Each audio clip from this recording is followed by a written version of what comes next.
주 예수님의 은혜와 평강이 여러분과 함께 원합니다. 예생활 청산이란 제목으로 하나님의 말씀을 전하겠습니다. 예수님 없는 삶과 예수님 있는 삶에 대해서 비교해서 말씀을 드렸습니다. 오늘은 예생활 청산에 대해서 말씀을 전가하고 다음 시간에는 새생활 시작에 관해서 말씀을 선포하겠습니다. 예생활은 5가지로 설명하고 있습니다. 거짓, 분, 도둑질, 더러운 말, 모든 악독과 악입니다. 25절에 거짓, 26절에 분, 28절에 도둑질, 29절에 더러운 말, 31절에 모든 악독과 악입니다. 예수님을 믿지 않는 사람들이 제약된 생활, 예생활 하는 것은 이해할 수 있으나 예수님을 믿는다고 하면서 아직도 변화되지 못해서 예생활을 하는 사람이 있습니다. 새생활과 예생활, 예생활과 새생활에 계속 반복하는 사람이 있습니다. 이 5가지 제약의 특징은 주님을 사랑하지 않는 죄요, 이웃 사랑을 해치며 사람과의 관계를 파괴시키는 죄입니다. 첫 번째로 예생활의 죄는 무엇일까요? 거짓입니다. 25절에 보시면 그런즉 거짓을 버리고, 거짓이란 무엇입니까? 사실과 어긋난 것 또는 사실이 아닌 것을 사실처럼 꾸미는 것입니다. 거짓은 진실과 참된 것의 반대입니다. 우리 예수님은 진실하시고 참이십니다. 진실된 사람을 좋아하시고 거짓된 사람을 싫어하십니다. 사람이 거짓으로 살 때 진실성을 잃어버립니다. 하나님과의 관계도 진실하고 이웃과의 관계도 진실해야 합니다. 진실을 상실하고 거짓으로 살아갈 때 사람과의 관계에서 신뢰를 잃어버립니다. 이 세상은 거짓과 불의로 가득 차 있습니다. 제가 아는 한 목사는 거짓말을 입에 달고 있습니다. 행하지도 않을 것을 말만 행합니다. 그러니까 아무도 그분을 신뢰하지 못합니다. 오랜 기간 동안 엄청난 돈을 배임 횡령하고도 죄를 짓지 않았다고, 배임하지 않았다고 지금까지 거짓말하고 있습니다. 자신이 거짓으로 살아간 것에 대해서 인정하지 못합니다. 목회자는 최소한도 거짓으로 살면 안 됩니다. 리더십 조건 중에 전문성, 지성 이런 등이 있지만 그 중에도 인품이 포함됩니다. 그 인품, 인격이란 험이 없는 완벽함을 말하는 것이 아니라 투명, 진실해야 합니다. 솔직하면 존경받습니다. 그렇다고 자신의 모든 것을 다 솔직하게 말해라는 뜻은 아닙니다. 적어도 거짓되지 않고 진실하면 되는 것입니다. 예생활은 주님께도 거짓말하고 사람들 사이에 부부, 부모, 자녀, 친구, 이웃들에게도 거짓말을 하고 거짓된 행동을 합니다. 거짓말은 10계명에서 9번째 범죄입니다. 출애굽기 20장 16절에 보시면 내 이웃에 대하여 거짓 증거하지 말라, 거짓 증거를 했습니다. 레위기 19장 11절에는 속이지 말며 서로 거짓말하지 말라, 속이지도 말고 거짓말도 하지 말라. 골로새서 3장 9절에는 너희가 서로 거짓말하지 말라, 옛사람과 그 행위를 벗어버리고. 이 거짓말이 옛생활입니다. 가룟 유다는 어땠습니까? 머리는 비상했지만 거짓으로 살았습니다. 예수님을 배신하고 예수님의 팔 생각으로 가득 차 있었습니다. 속이고 위장의 천재입니다. 심지어 예수님을 팔아넘길 때도 거짓 입술로 기사합니다. 예수님께서 바리새인들이 싫어하신 이유가 바리새인들은 거짓과 위선으로 가득 차 있었기 때문입니다. 적어도 세리와 죄인들은 진실했습니다.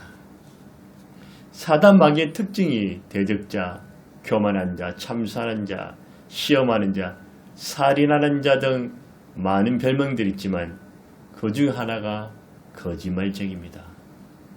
요한복음 8장 44절에 너희는 너희 아비 마귀에서 났으니 너희 아비의 욕심대로 너희도 행하고 하느냐. 그는 처음부터 살인자요 진리가 그 속에 없으므로 진리에 쓰지 못하고 거짓을 말할 때마다 제 것으로 말하나니 이는 그가 거짓말쟁이요 거짓의 아비다. 이 한 절에 거짓이란 말이 3번이나 등장합니다. 거짓말을 말할 때마다 제 것으로 거짓말쟁이요 거짓의 아비라.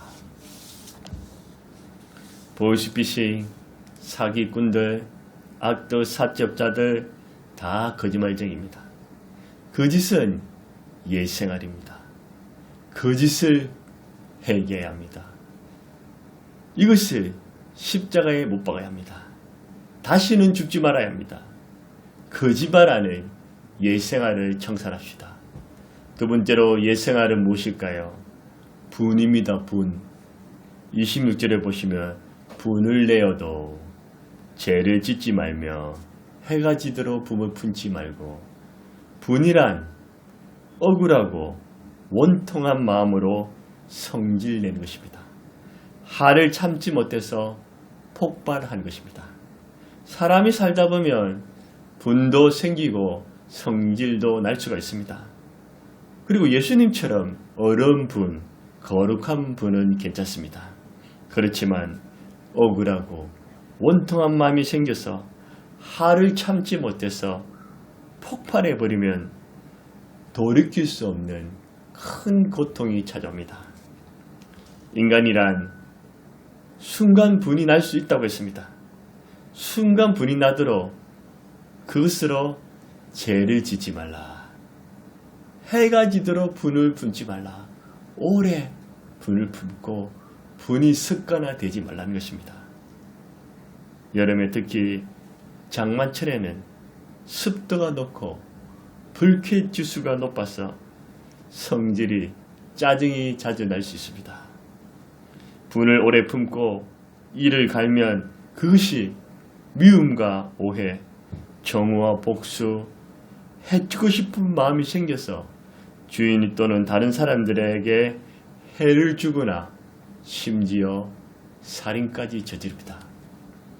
출애굽기 20장 13절에 보면 살인하지 말라. 분이 미움으로, 분과 미움이 살인까지 범하게 된 것입니다. 대전에서 고3 여고생이 같은 친구가 절교를 선언하자 동급생과 싸우다가 목 졸라 죽였습니다. 이유가 무엇일까요? 여러 가지 이유겠지만 제가 생각하기로는 싸우면서 분, 성질, 화를 참지 못했어. 그 분이 정오심으로 폭발해서 살인이라는 돌이킬 수 없는 끔찍한 죄를 범했습니다. 분이 이렇게 무섭습니다. 인간 최초의 살인자가 누굽니까? 가인입니다. 동생 아벨의 제사를 하나님께서 기쁘게 받으시고 가인의 제사를 받지 않았습니다. 그러면 대인은 비록 나의 제사를 받지 않았지만 동생의 제사를 받았으니 기뻐하고 축하해 줘야 되지 않겠습니까? 시기, 질투, 분낼 필요가 뭐가 있겠습니까? 자기 친동생인데 잘했다고 칭찬해주고 자신이 회개하고 도전받아서 잘하면 되는 것입니다. 아니면 죽어도 칭찬과 축하를 해주기 싫으면 그냥 무시하든지 또는 최소한 분이 나서 그 분을 품지를 말아야 합니다. 그의 분을 다른 방법으로 풀었어야 했습니다. 가인이 분을 품고 있다가 죄 없는 동생을 돌로 쳐 죽였습니다. 분이 살인까지 저지르게 됩니다. 사울 왕도 보시면 분노와 성질과 화가 차 있었습니다. 계속 화내고 욕하고 승질하는 그런 스타일입니다. 분이 나서 헬기가 가득해서 다윗을 죽이려 했습니다. 심지어 선한 사람들도 살인했습니다. 분노가 사울의 인생을 망쳤습니다. 여러분, 시도 때도 없이 성질내고 분내는 사람을 조심하셔야 됩니다. 배우자를 선택할 때도 이것을 보셔야 됩니다. 분을 오래 품으면 마귀가 틈탄다겠습니다. 마귀가 좋다고 내 밥이다 하고 달라붙습니다. 분이 습관화되고 자주 분을 내고 분을 품고 분을 내는 것이 옛생활입니다. 분내는 죄를 자복합시다. 십자가에 못 박읍시다. 분내는 옛생활을 청산합시다. 세 번째로 우리가 청산의 옛생활을 무엇일까요? 도둑질입니다. 28절에 보시면 도둑질하는 자는 다시 도둑질하지 말고, 도둑질이란 무엇일까요? 남의 물건을 훔치거나 빼앗는 나쁜 짓 또는 그런 짓을 말합니다. 도둑질은 두 가지가 있습니다. 하나님의 것을 훔치는 것과 사람의 것을 도둑질하는 것입니다. 도둑질은 거짓말과 마찬가지로 십계명의 8번째 죄입니다. 출애굽기 20장 15절을 보면 도둑질하지 말라. 경제가 어렵고 빈부격차가 심해지니 사기치고 도둑질하는 사람들이 많습니다. 무인 점포에서도 도둑질합니다. 심지어 옷가게에서 15만 원 정도의 옷을 사고 계좌 이체한다면서 거짓으로 계좌 이체한 것도 있습니다. 이것도 도둑질입니다. 보이스피싱, 악덕 사채업자들, 사기치는 사람 다 도둑놈들입니다. 도둑질할 때 사람은 속일 수 있어도 하나님은 절대 못 속입니다. 하나님은 불꽃 같은 눈으로 다 보고 계십니다. 여호수아 시대 아간이 아름다운 옷과 금이 탐나서 도둑질해서 거짓으로 속였습니다. 그가 거짓과 도둑질이라는 이 두 가지 옛생활에 청산하지 못해서 멸망했습니다. 옷도 입어보지 못하고 금도 써보지 못하고 다 멸망한 것입니다. 도둑질은 하나님의 것과 다른 사람의 물건을 훔치는 것도 있지만 나의 욕심과 나의 이익을 위해서 다른 사람의 시간과 지식, 성공, 모든 것을 훔치는 것도 도둑질에 속합니다. 거짓은 버리고 분은 내지 말면 도둑질은 하지 말라고 했습니다. 한 번 했으면 다시는 하지 말아야 합니다. 좀 도둑으로 시작해서 큰 도둑이 됩니다. 하나님의 것 훔치고 사람의 것을 훔치는 도둑질이 옛생활입니다. 이 도둑질의 죄를 자복합시다. 십자가 앞에 던져버립시다. 도둑질하는 옛생활을 청산합시다. 네 번째로 우리가 청산의 옛생활을 무엇일까요? 더러운 말입니다. 더러운 말. 29절에 모든 더러운 말을 너 입 밖에도 내지 말고. 더러운 말이란 무엇일까요? 부패해서 가치가 없고 가치가 없는 쓸데없는 말입니다. 또는 무례하고 저급한 말이 더러운 말입니다. 말은 사람을 살리기도 하고 죽이기도 합니다. 축복하기도 하고 저주하기도 합니다. 말은 소망을 주기도 하고 절망을 안기기도 합니다. 말은 화평을 주기도 하고 싸움을 일으키기도 합니다. 모든 싸움이 아마 말에서 시작될 것입니다. 야고보서 3장 1절에 혀는 곧 불이요 불의의 세계라. 혀는 우리 지체 중에 온몸을 더럽히고 삶의 수레바퀴를 불살하니니 그 살아있는 것이 지옥불에서 나니라. 이 혀가 더럽히고 혀가 불사르고 이 혀가 지옥불에서 난다고 했습니다. 야고보서 3장 1절에 우리가 다 실수가 많으니 만일 말에 실수가 없는 자라면 곧 온전한 사람이라 능히 온몸도 굴려되시리라. 말에 실수가 없는 사람이 온전한 사람이라고 말합니다. 말 조심해야 합니다. 더러운 말은 입 밖에 대도 내지 말고 흉내도 내지 마세요. 가정, 교회, 직장, 사회, 인간관계 모든 문제의 근원은 더러운 말, 파괴적인 말에서 시작됩니다. 이 생활은 더러운 말을 입에서 마구 쏟아냅니다. 이 더러운 말을 회개합시다. 십자가에 못 박읍시다. 더러운 말하는 옛생활을 청산합시다. 다섯 번째로 옛생활은 무엇일까요? 모든 악독과 악입니다. 31절에 너희는 모든 악독과 노함과 분냄과 떠드는과 비방한 것을 모든 악의와 함께 버리고 모든 악독, 노함, 분냄, 떠드는 것, 비방이 다 합쳐서 모든 악독과 모든 악입니다. 악독이란 마음이 흉악하고 독한 것을 말합니다. 악이란 나쁜 마음을 말합니다. 악독과 악의는 마음이 흉악하고 독해서 남을 해치려는 나쁜 마음입니다. 가인이 아벨을, 사울이 다윗을, 하만이 모르드게를, 총리들이 다니엘을 사자굴에 넣었던 이 죄들이 악독과 악입니다.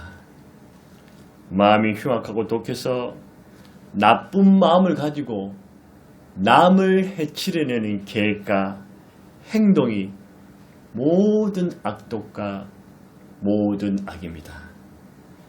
모든 악독과 악의를 회개합시다. 모든 악독과 악의의 옛생활을 가감하게 청산합시다. 여러분, 거짓, 분, 도둑질, 더러운 말, 모든 악독과 악의의 죄는 주님을 사랑하지 않는 죄이고 이웃을 미워하는 죄들입니다. 이 죄들은 사람과의 관계를 파괴시키고 자신을 불행과 비극의 함정으로 몰아넣어서 죽이는 죄입니다.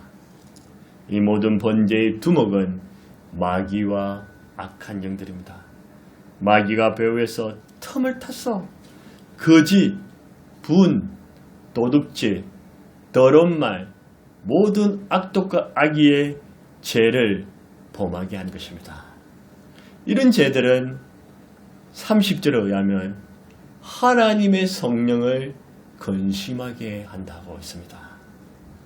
예수님이 없는 삶의 이 삶은 5가지 이 죄를 범하고 삽니다. 예수님을 믿는다고 하면서 예수님이 있다고 하면서도 옛생활을 범합니다. 옛생활과 새생활, 새생활과 옛생활이 계속 반복됩니다. 여러분, 우리는 예수님의 보혈로 깨끗이 씻음을 받읍시다. 성령의 능력으로, 성령의 충만함으로 새로움을 입읍시다. 옛생활, 거짓, 분, 도둑질, 더러운 말, 모든 악독과 악의를 회개합시다. 십자가에 못 박아 버립시다. 옛생활을 청산합시다. 예수 이름으로 옛생활을 날려버립시다.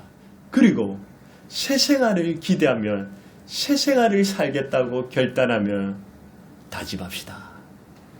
하나님 아버지, 예수를 믿지 않는 사람들이 옛생활에 죄를 범하고 예수님을 믿는다고 하면서도 거짓과 분가, 도둑질, 더러운 말, 모든 악독과 악의의 죄를 범하고 살합니다.